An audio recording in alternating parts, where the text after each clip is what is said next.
Salut tout le monde, c'est Ange de l'Atelier Alma et dans cette nouvelle vidéo, je vous amène avec moi chiner des meubles en Belgique. Donc pour ceux qui ne me connaissent pas, je chine des meubles, je les retape et je les revends. Et dans un précédent vlog, je suis venue en Belgique. On a découvert pas mal de ressourceries très intéressantes avec des prix très intéressants. En plus, c'est super bien rangé, bref, c'est très agréable de chiner là-bas. Et j'étais un peu frustrée parce qu'on était en voiture, donc du coup j'ai pas pu prendre autant de choses que ce que j'aurais voulu. Et là j'ai la chance que Ford me prête un Transit, donc un utilitaire avec une grande capacité de chargement. Donc là j'ai vraiment hâte, on est sur la route, on va vers la Belgique et j'ai hâte de voir ce qu'on va pouvoir trouver.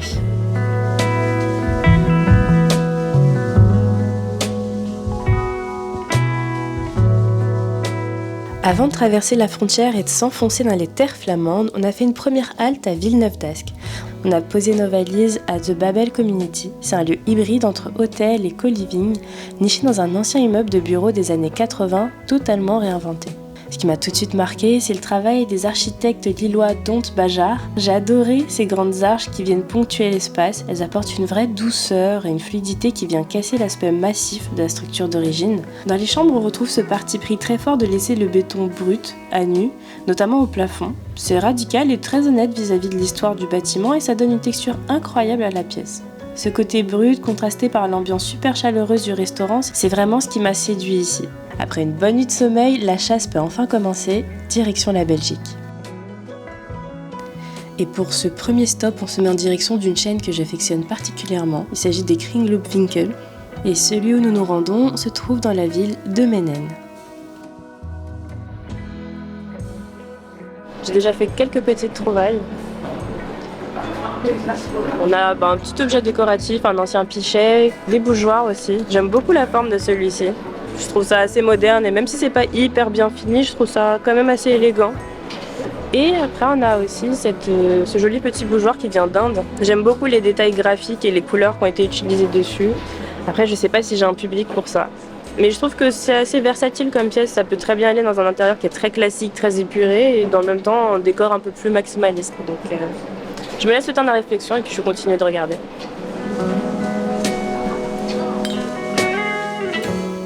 Et pourquoi j'apprécie particulièrement cette franchise de brocante, c'est parce que c'est tout simplement bien organisé, bien rangé et il y a un large choix. S'il est bien organisé, c'est un véritable plaisir de chiner.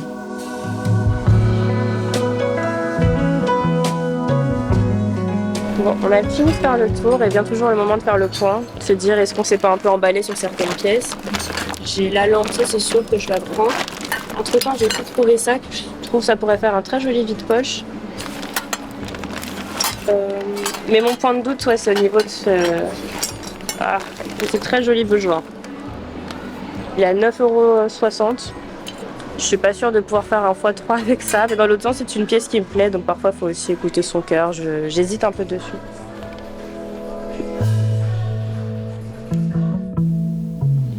Après le passage en caisse et avoir chargé mon petit pactole dans le transit, on s'est mis en direction de Courtrai pour chercher un endroit où manger. Et j'en profite pour vous dire que j'apprécie particulièrement le mélange architectural qu'on peut trouver en Belgique, entre l'architecture flamande, des styles qui sont peut-être un peu plus modernes, d'autres plus traditionnels, ou parfois certains qui réinterprètent de l'ancien mais dans du moderne.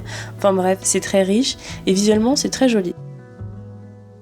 Et pour se sustenter, on s'est rendu chez Basta. Ils font de la cuisine méditerranéenne et franchement c'était délicieux. L'accueil est hyper agréable, la propriétaire est très sympa et le goût est au rendez-vous, donc franchement je recommande. Et après ça, pas de perte de temps, on se met en direction du Eco-Shop de Courtrai.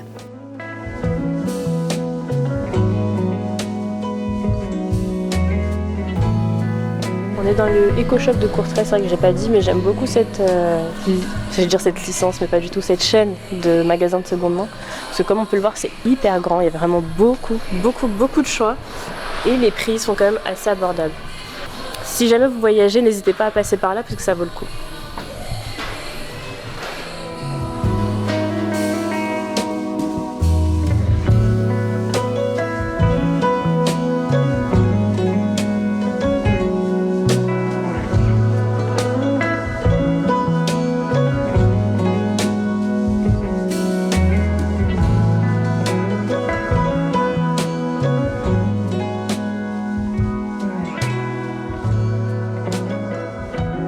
Des courses, on a 2 desserts.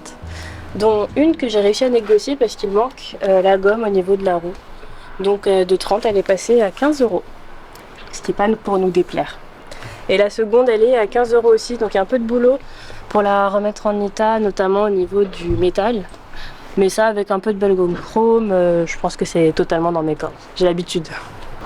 Donc là, on va charger le transit. Mais il y a encore pas mal de place, vous allez voir.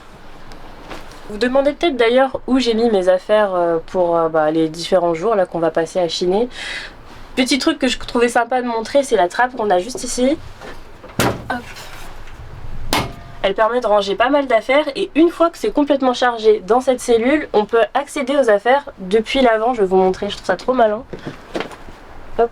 Sous le siège, on peut accéder à ce compartiment, ce qui permet en fait de voyager, d'aller chiner tranquillement, tout en chargeant aisément l'arrière. Et enfin, tout est hyper modulable, hyper fluide. Donc bon, je vais charger. J'ai acheté quelques tendeurs chez Action, histoire de maintenir les choses pour pas que ça valdogne dans tous les sens pendant qu'on est sur la route. Je m'y mets.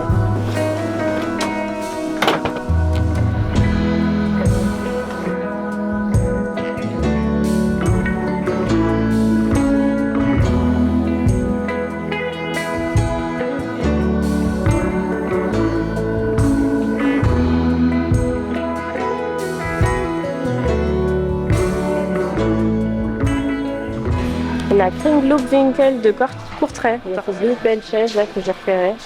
Alors elles sont sales, hein. Il y a un peu de boulot, notamment ici. On est un peu attaqué par la rouille, mais je sais comment traiter ça, donc ça me fait pas trop peur. Là aussi, en réalité, l'assise elle est bien abîmée.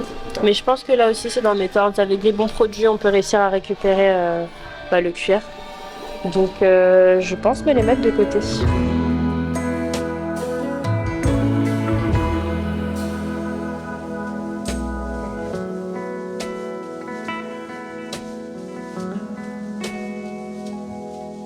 Donc là on est en route pour Roulers, parce qu'en fait il y a un éco-shop que j'avais beaucoup apprécié dans cette ville. Il y avait plein de belles pièces et j'étais d'ailleurs déchirée, je dirais, de ne pas pouvoir les ramener chez moi puisque on n'était qu'en voiture. Donc là on a la chance d'avoir un transit. Et puis fun fact, en regardant un petit peu l'histoire de la ville, on s'est aperçu qu'il y a pas mal d'histoires autour du mobilier. Il y a pas mal d'industries et notamment de mobilier fait en tech. Donc c'est intéressant, on se balade un petit peu pour regarder tout ça et puis j'arrête là, j'ai toujours tendance à vouloir faire trop long. Roulers, à la base, c'est une ville industrielle marquée par le textile et le travail du lin. C'est ce passé qui explique pourquoi on trouve ici des immenses entrepôts de briques qui peuvent parfois servir aussi de ressourcerie. Mais ce qui m'intéresse surtout, c'est que cette région était le centre névralgique du mobilier belge après-guerre. Entre Roulers et Isgem, on fabriquait énormément de meubles dans les années 50 et 60. C'était le cœur d'une production moderniste qui mélangeait savoir-faire artisanal et industrie. C'est ce que j'aime ici, c'est qu'on est littéralement à la source. On ne chine pas juste des meubles d'occasion, on fouille dans l'héritage d'une région.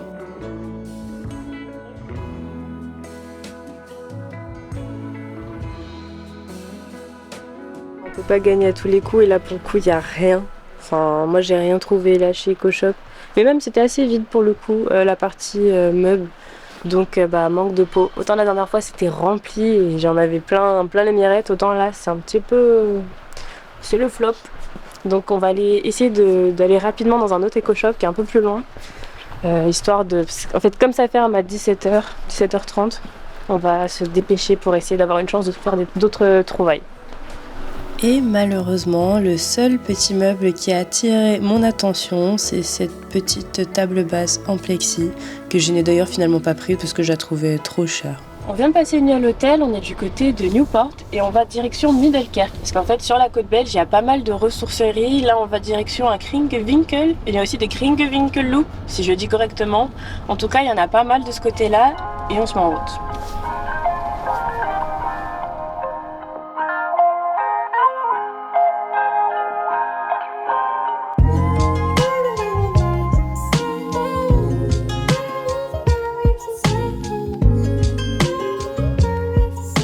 Ouh, là je suis en train de marcher, je vois 4 chaises dans un super bon état, elles sont très sympas, toutes chromées.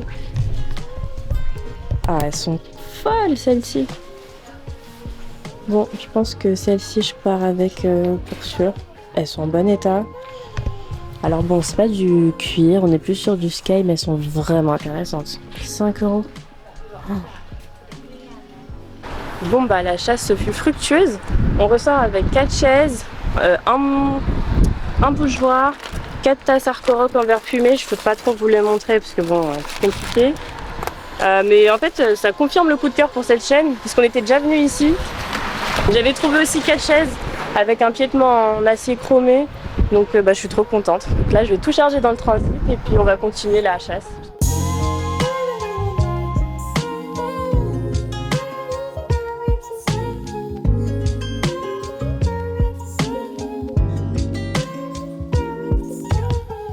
Là on se met en direction de Ostende, il y a un Krinkelwinkel, donc j'espère que la chance va continuer à nous sourire.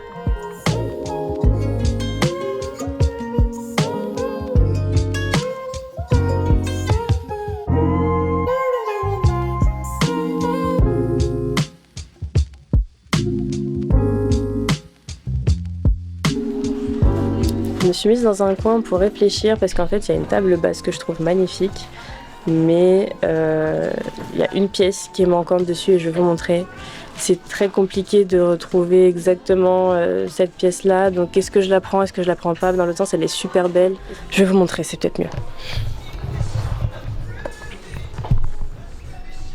C'est celle-ci, avec un piétement chromé. C'est magnifique là, ces petites circonvolutions. Je trouve ça très joli.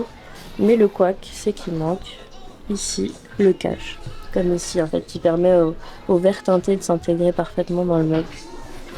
Donc que faire? Parce que c'est magnifique. Et puis ça a un prix aussi, je pense qu'il prend en compte le fait qu'il manque une partie, mais ça a 15 €. Donc je ne sais pas quoi faire. On s'est garé dans... Oula. On s'est garé dans une rue, elle est vraiment trop chou. L'architecture flamande, belle, ça rappelle un peu les Pays-Bas aussi. En tout cas ces pays un peu nordiques. C'est très joli, je vais vous mettre quelques illustres. Et ça fait du bien, il y a un petit rayon de soleil parce qu'on se tape de la pluie depuis qu'on est parti. Je vais vous montrer, c'est vraiment très joli. J'aime beaucoup ces pignons typiques du style néo-flamand. C'est ce mélange de briques rouges et de pierres blanches qui grimpent en escalier. Et ce qui me plaît aussi, c'est l'éclectisme de la région. Juste à côté, on tombe sur des façades blanches, super chic, avec des balcons en fer forgé. Et c'est ce mélange des genres qui, je pense, fait tout le charme de ces rues.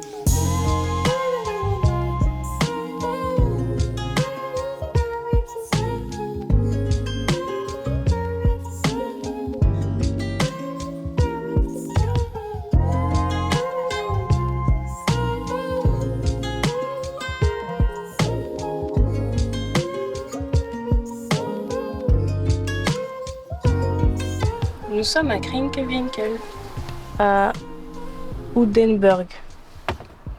Je le dis pas correctement. Et il a l'air tout neuf, hyper grand, donc curieuse de voir. C'est joli.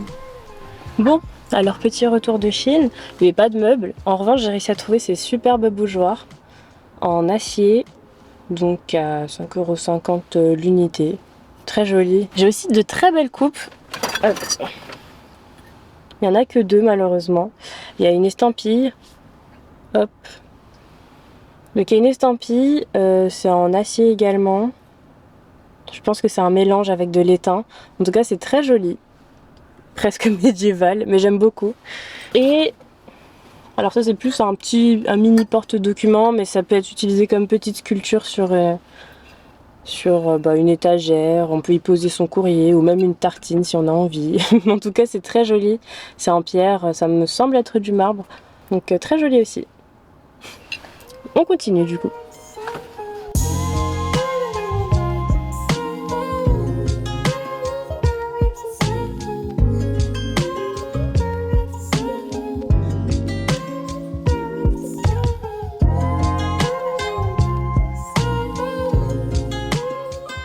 Bref, on est en train de quitter l'hôtel et on va continuer de chiner. On va essayer de faire quelques éco-shops. On était censé se balader à Ghent, mais en fait le camion est pas rempli. Et j'ai quand même ce défi en moi de remplir à 100% le camion. Bref, on va se poser, on va réfléchir et on va voir ce qu'on va faire.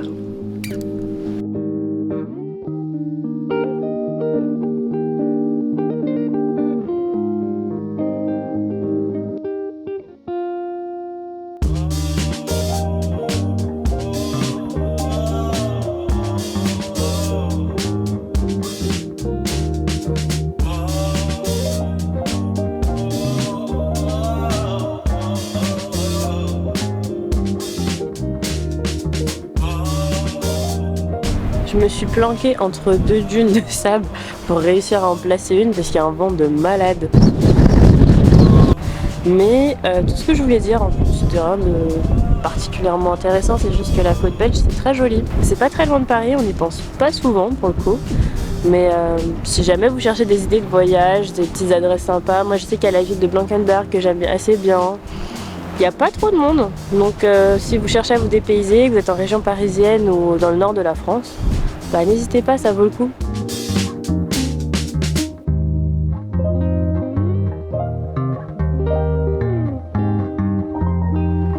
Alors là, on est au Eco-Shop de Machelen-Zult. Il a l'air un peu vintage pour le coup. J'arrive pas là d'ici à voir si c'est grand ou pas. De toute façon, la meilleure façon de voir si on va trouver des choses, c'est de rentrer, donc on y va. Il fait vraiment un temps de cafard. Il fait pas beau. Donc on va courir se mettre à l'abri.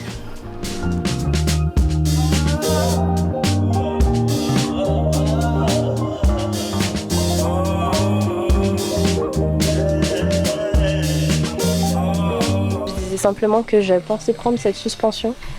C'est une très belle suspension de style Space Age avec un monte-baisse. Alors au niveau du câble, elle est un peu fatiguée. La couche de finition et de protection, elle s'enlève un petit peu, donc c'est pas grave parce que les câbles sont pas dénudés complètement. Mais du coup, il y aura un peu de travail pour réparer ça. Et nous avons repris la route parce qu'à un moment donné, il faut bien rentrer. Donc sur le chemin du retour, on a quand même essayé de s'arrêter un maximum possible dans des ressourceries lorsqu'elles étaient ouvertes, histoire de voir si on pouvait chiner encore quelques petites choses et remplir un peu plus le camion. C'est pas tous les jours qu'on a à disposition un transit avec une belle capacité de chargement, donc je voulais vraiment rentabiliser un maximum. Mention spéciale pour le restaurant De Combi, où on s'arrêtait pour manger. C'est un resto de quartier super inclusif qui forme des personnes éloignées de l'emploi au métier de la cuisine et en proposant des tarifs solidaires pour que tout le monde puisse bien manger. Et franchement, d'une part c'était délicieux et en plus l'ambiance était super agréable. On est sur le retour. 2 jours de film se sont finalement transformés en 5 jours. On voulait vraiment rentabiliser le transit et le remplir au maximum. Est-ce que le pari est réussi? Oui ou non? On va voir ça tout de suite à l'atelier.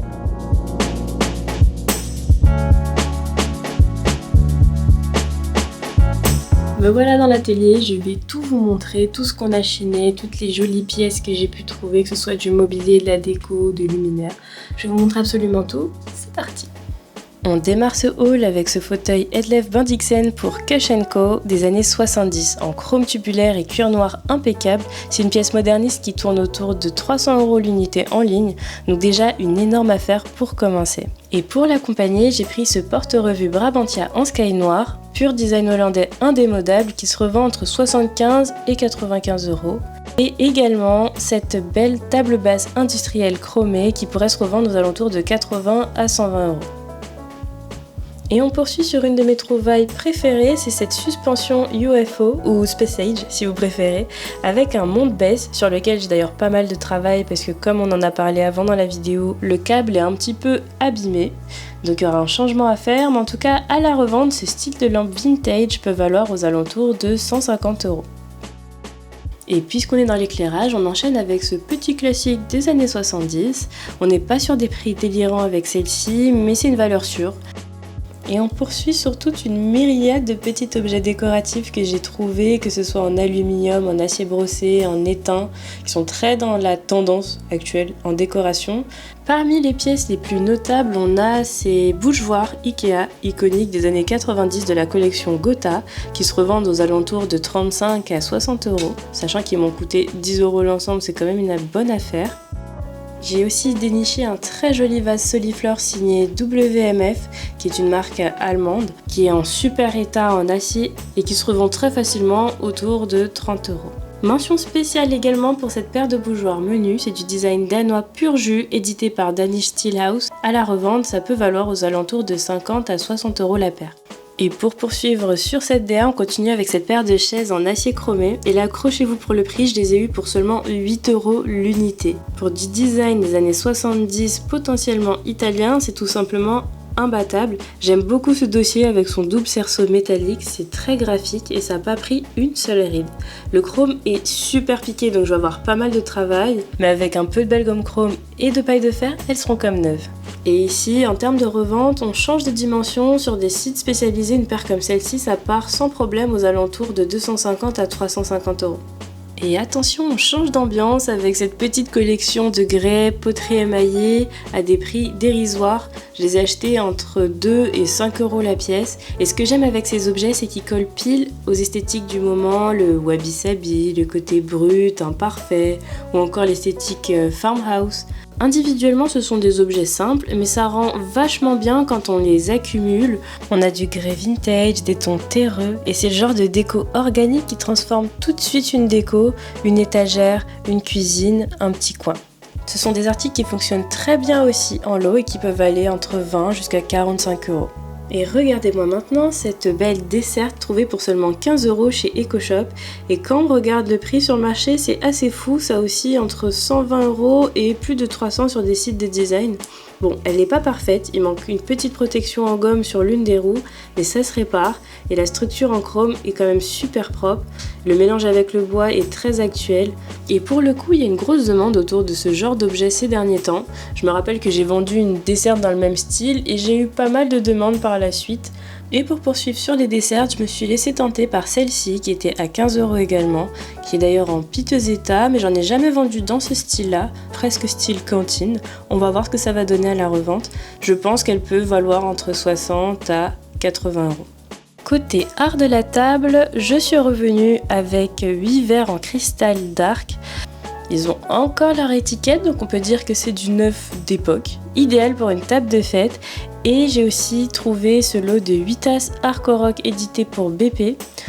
C'est rien de bien fou, presque une petite Madeleine de Proust, mais on s'en lasse pas et le verre fumé revient vraiment en force ces derniers temps. C'est tendance, donc moi je les ai prises, que je trouve particulièrement sympa. Ça va pas être le plus gros coup du siècle, mais parfois faut juste prendre des choses parce qu'elles nous plaisent. Et on termine ce haul avec le clou du spectacle. J'ai décoté ces 4 chaises chromées pour seulement 5 € pièce.